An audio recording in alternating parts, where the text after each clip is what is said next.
Yan, so good morning mga farmers. Today is November 9, 2023. And welcome back to my channel, Search at the Farmer, ang gurong magsasaka ng Sibungas, Cebu, Philippines.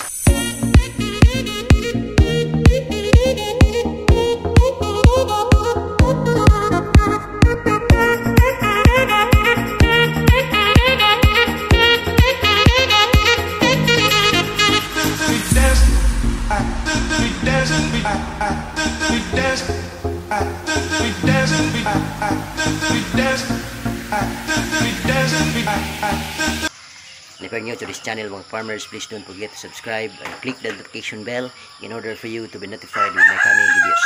Thank you and enjoy this vlog.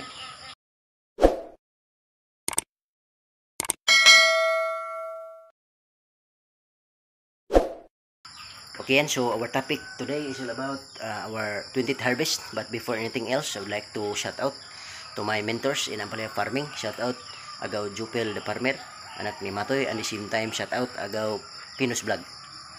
And shout out to Sarge TV ng Davao City. Shout out sir, kumusta imong palaya diha? And of course shout out to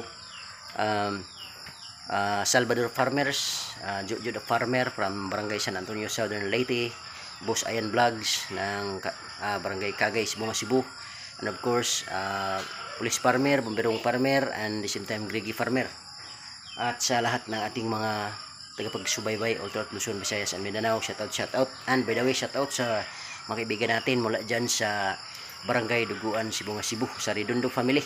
Lolo Alberto Redondo, shout out. Lula Joy Redondo, shout out. And of course to Janice Francisco, shout out.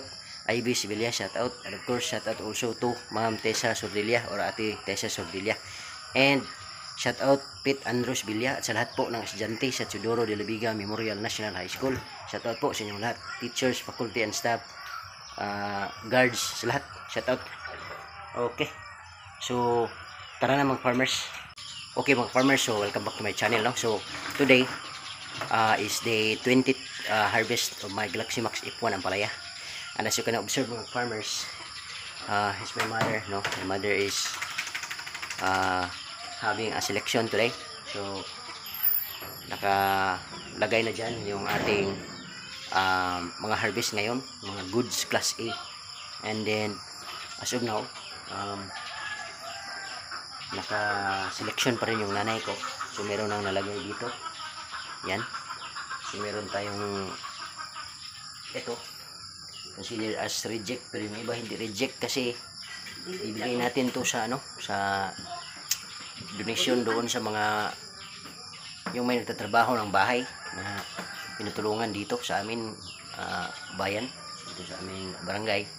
So to address the food problems, magbibigay po tayo ng ampalaya para may maluto sila at makain habang nagtatrabaho, kasi yung pagtatrabaho nila mga farmers is for free, no? So hindi nagpapasweldo, kaya din bibigyan natin ng libreng ulam. Okay, isang egg tray na naman, itlog at ang ampalaya.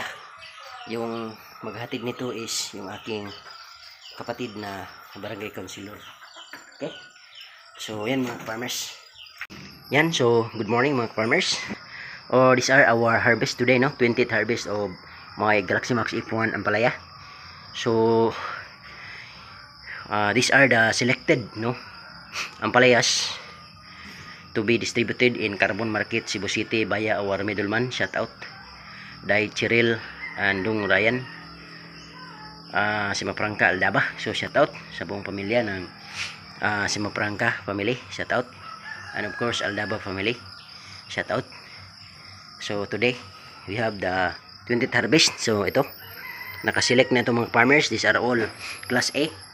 Yan. So hopefully abot ito 40 kilos. I'm not sure, pero hopefully, no? And then shout out pala sa aking brother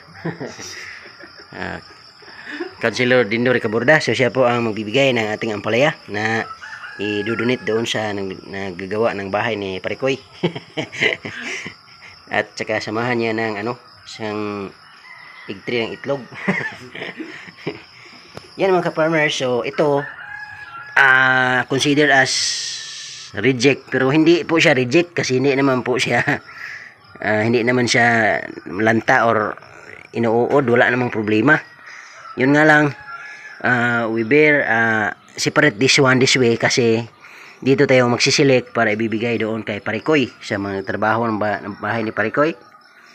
So class B ito, mga class B na yan. So shout out pala sa pamilya ni Parikoy, at the same time shout out kay Juan, Inday Cherry May Alipar, kasi siya yung nag-post ng concern sa kondisyon nila ni Parikoy, sa pamilya ni Parikoy. At yun nga, mayroong mga addresses, no, nagbibigay ng donation, tulong. So yan, may mga materials na dumating. Salamat sa may mga puso na nag-share, no. At sa atin to address the food concern, no, yan ang may bibigay natin. This is our way of helping. So yan mga farmers, ito po ay titimbangin natin ngayon para malaman natin kung ilang kilos. So magtitimbang muna mga ka-farmers, kaya stay tuned muna kayo dyan. Okay, yan mga ka-farmers, so tapos na po nating matimbang yung ating harvest, 20th harvest ng ating Galaxy Max F1 ang palaya. So far mga ka-farmers, yung ating harvest ngayon is ito mga ka-farmers, this is 55 kilos itong nasa bakat. Dayon meron tayong 2 kilos nandito. Tapos ito, ano yan, pamimigay ko na yan. Tapos ito, ilalagay pa natin dito. Okay? So, in God's grace, we have harvested 57 kilos this 20th harvest mga ka-farmers.